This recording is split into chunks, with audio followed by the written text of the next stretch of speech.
Good morning friends. આજે આપણે સ્વાધ્યાય 4.3 સ્ટાર્ટ કરીશું. 4.2 સુધી આપણે પૂરું થઈ ગયું છે. 4.2 માં આપણે 10 પીરિયડ ભણ્યા મિનિમમ. 4.3 એક જ પીરિયડમાં થઈ જશે. ટોપિકનું નામ છે ત્રિકોણનું ક્ષેત્રફળ. ત્રિકોણનું ક્ષેત્રફળ તમે પહેલા 9મા ધોરણમાં 10મા ધોરણમાં શીખ્યા ત્યારે 1/2 પાયો ગુણ્યા વેગ લખતા હતા. હવે એ સૂત્ર તો સાચું જ છે, પણ હવે આપણે અત્યારે નિશ્ચય ભણીએ છીએ. તો ત્રિકોણનું ક્ષેત્રફળ ડેલ્ટા બરાબર હાફ નિશ્ચય. નિશ્ચયમાં શું મૂકવાનું? તો પહેલું બિંદુ મૂકવાનું, બીજો બિંદુ મૂકવાનું, ત્રીજો બિંદુ મૂકવાનું, એટલે શિરોબિંદુ. અને પછી એ લખવાનું 1 1 1 અને આને સોલ્વ કરવાનું, ઉકેલવાનું. તો 1 1 શું કામ લખ્યું છે? એટલા માટે કે 3/3 નિશ્ચય બનાવવા માટે એક સૂત્ર છે, રાઈટ? પછી આપણે એને ઉકેલીશું એટલે આપણે ક્ષેત્રફળ મળી જશે. બે બિંદુઓ બીજો ટોપિક છે. માંથી પસાર થતી રેખાનું સમીકરણ. એક રેખા હોય અને કોઈ બે બિંદુ હોય.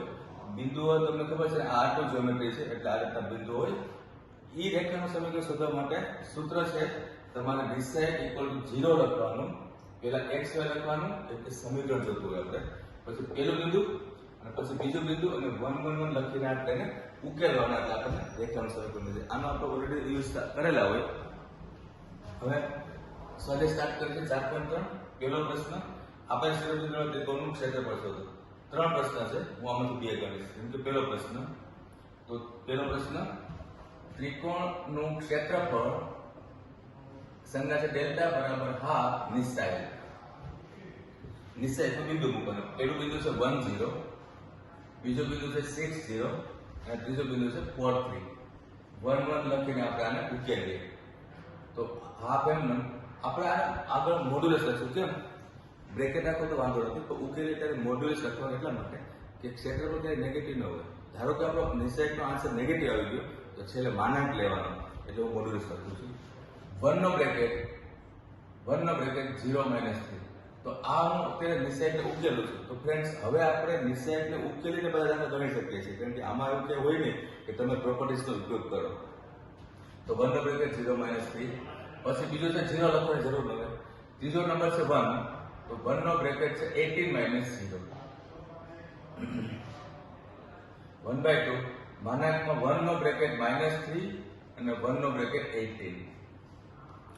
આપણો આન્સર આવે છે 1/2 અને -3 પ્લસ 18, એટલે કે આપણો 15 થઈ જાય. આન્સર આવ્યો 15/2, ફર્સ્ટ આન્સર. ઓકે, તો આ હતો આપણો પહેલો સૂત્ર. હવે બીજો તમારા માટે રાખું છું, આ તમે સેલ્ફ પ્રેક્ટિસ કરજો. આવું ત્રીજો કરવું છે. ત્રિકોણનું ક્ષેત્રફળ ઇઝ ઇક્વલ ટુ, ત્રીજો પ્રશ્ન, 1/2 નિશ્ચય -2 -3 3 2 અને પછી છે -1 -3. આ છે 1 1 1. ઓકે, હવે સોલ્વ કરીએ. 1/2 નિશ્ચય માના -2 નો બ્રેકેટ 2 + 8. પછી આને પ્લસ થી લખવાના. આપણે ખ્યાલ છે કે બીજો નંબર લખીએ આપણે ત્યારે નિશાની બદલાવીએ છીએ. આનો બ્રેકેટ શું આવશે? તો 3 + 1 અને પછી 1 લાસ્ટ છે એનો બ્રેકેટ આવશે -24 + 2. રાઈટ?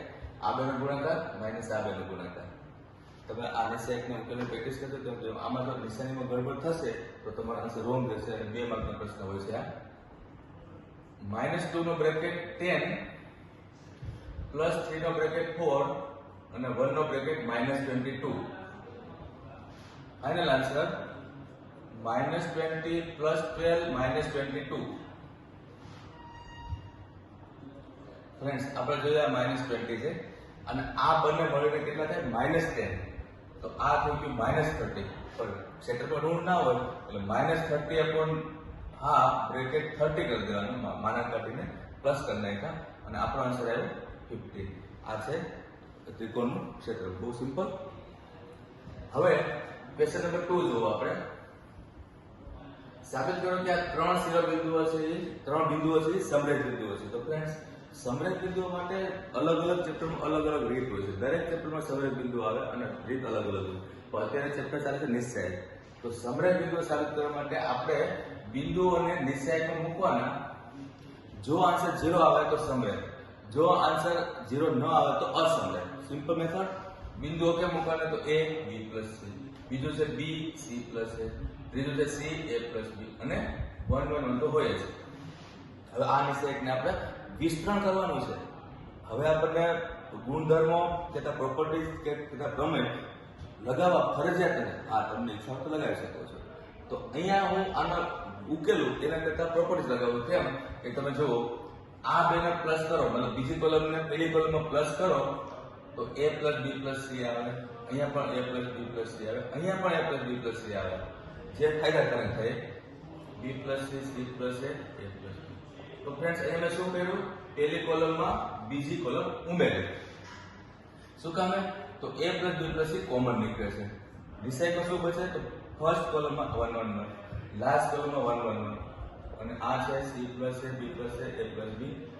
આપણે શું કહેવાય? ફર્સ્ટ કોલમમાંથી a plus b plus c common નીકળે. તો તમે જોઈ શકો છો કે ફર્સ્ટ કોલમ અને થર્ડ કોલમ સેમ આવી ગયા. મતલબ કે બે કોલમ સેમ હોય તો આન્સર 0 આવે. આ 0 અને is equal to final answer 0. અને ધેરફોર આપેલા ત્રણેય બિંદુઓ સમરેખ બિંદુઓ છે. બહુ ઇઝી રીત. સમરેખ બિંદુઓ માટે નિષેધને મૂકી દો અને જવાબ 0 આવે તો સમરેખ. Question number 3. ક્ષેત્રફળ શોધવું આપણે હમણાં, પણ અહીંયા આપણે ક્ષેત્રફળ આપ્યું છે તો કેની કિંમત શોધો. અને સેમ રીત, જેમ કે ત્રિકોણનું ક્ષેત્રફળ સૂત્ર સેમ. સૂત્ર લખશું આપણે હાફ નિષેધ. નિષેધમાં શું મૂકવાનું? k0 4 0 0 અને 1 1 1. હવે ક્ષેત્રફળ આપણે 4 યુનિટ આપેલું છે, અહીંયા આપણે 4 લખીએ. નિષેધ માટે ઉકેલી તો માનાંક તો રાખશું જ. હવે વિસ્તરણ કરો તો જુઓ, k નો બ્રેકેટ 0 - 2, પછી 0 છે લખવું ન પડે, પછી 1 નો બ્રેકેટ 8 - 0. હવે 2 નો ઉપર લે તો 8 થાય. બ્રેકેટમાં બનશે -2k. આ -2 છે એટલે -2k, પેલું 8 છે એટલે +8. હવે આમાં શું છે કે નિષેધની અંદરથી કેસ શોધવાનો છે. માનાંક રાખીએ ફરજિયાત, અને માનાંક દૂર કરીએ ત્યારે આપણે પ્લસ માઇનસ લખવાનું થાય. એટલે -2k + 8 = 8 લખો, અને બીજી વખત -2k + 8 = -8 લખો. મતલબ માનાંક દૂર કરીએ ત્યારે આપણે ઓલરેડી શીખેલા છે કે 1 + 1 લખવાનું તો -1 લખવાનું. આનો નિયમ છે. તો આ છે -2k = 0, તો k = 0. અને આ છે -2k = -16, તો k = 8. તો k ની બંને કિંમત પોસિબલ છે એ ચેક કરી લેવાનું. જેમ કે k ની કિંમત 0 એ મૂકો તો 0 0 એક 0 બિંદુ હોઈ શકે છે, અને 8 મૂકો તો 8 0 પણ પોસિબલ છે. તો આ તો ફર્સ્ટ સમ. હવે આપણે બીજો લઈએ. ત્રિકોણનું ક્ષેત્રફળ બરાબર 1/3 નિષેધ. બીજો પ્રશ્ન -2 0 0 4 અને 0k 1 1 1. હવે અહીંયા 4 હતા, રાઈટ? આ લઈ લો ઉપર એટલે 8 થાય.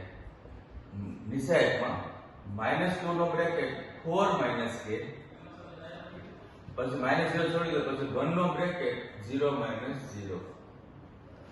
આ છે 8 = માનાંકમાં -8 + 2k, અને પેલું તો 0 થઈ ગયું. હવે -8 + 2k ને એક વખત 8 લખો, અને બીજી વખત -8 + 2k ને -8 લખો. તો આ થશે 2k = 16, તો k = 8. અને ત્યાં થશે 2k = 0, તો k = 0. તો આમાં પણ k ની બે કિંમત મળી. તો આ ક્ષેત્રફળ આપ્યું એટલે k શોધવાનું રાખવાનું. આ પણ બે માર્ક પૂછી શકે છે.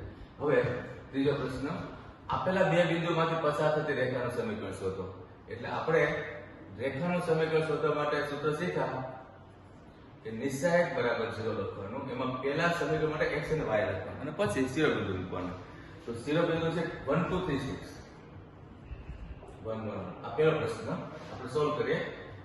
તો x નો બ્રેકેટ શું આવશે? 2 - 6. -y નો બ્રેકેટ શું આવશે? 1 - 3. અને 1 નો બ્રેકેટ શું આવશે? 6 - 6. ઓકે, = 0 તો ફરીથી લખવાનું થશે. આમાં સમીકરણ માટે = 0 હોય. ફ્રેન્ડ્સ, આ છે -4, તો -4x મલ્ટીપ્લાય થઈ ગયું. આ છે -2, તો +2y = 0. આની અંદરથી -2 આપણે કોમન કાઢીને કટ કરી નાખશું ડાયરેક્ટલી. -2 કોમન કાઢો તો 2x, -2 કોમન કાઢો તો -y = 0. -2 કટ કર્યું એ આપણે બતાવવાની જરૂર નથી હોતી. આ છે ડાયરેક્ટ આન્સર. આ પહેલો પ્રશ્ન. હવે બીજા પ્રશ્ન માટે આપણે કિંમત છે 3193. આ બીજો પ્રશ્ન સોલ્વ કરો.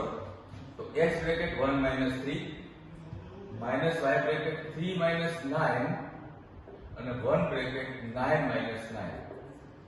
ઓકે, તો અગેન -2 છે તો -2x, -6 છે તો +6y = 0. આમાં પણ -2 કટ કરો તો x - 3y = 0. -2 કટ કરી નાખ્યો આપણે. આન્સર આ છે સમીકરણ, રેખાનું સમીકરણ. લાસ્ટ છે ફિલ ઇન ધ બ્લેન્ક્સ છે. ક્ષેત્રફળ 35 આપ્યું છે, આ શિરોબિંદુ છે તો કે શોધો. ત્રિકોણનું ક્ષેત્રફળ બરાબર 1/2 નિશ્ચય. નિશ્ચય પર શું મૂકશું? 2 - 6 5 4 k 4 1 1 1. હવે અહીંયા આપણને 35 આપ્યા છે. નિશ્ચય વિસ્તરણ લખીએ તો 2 નો બ્રેકેટ 4 - 4 4 - 4 પ્લસ 6 કરી દો. -6 નું વિસ્તરણ ચાલે છે. બ્રેકેટ છે 5 - k અને લાસ્ટ છે 1 નો બ્રેકેટ 20 - 4k. 2 ને તમે ઉપર લઈ લો તો 70 ઇઝ ઇક્વલ ટુ, આ તો 0 થઈ ગયું. ત્યાં છે 30 - 6k પ્લસ 20 - 4k. હવે તમે જોઈ શકો છો કે 30 પ્લસ 20 એટલે 50. 50 ને અહીંયા લો તો 20 થાય. 20 is equal to -10k. Okay, હવે આપણે સેમ વસ્તુ -10k = 20 લખ્યું તો આપણે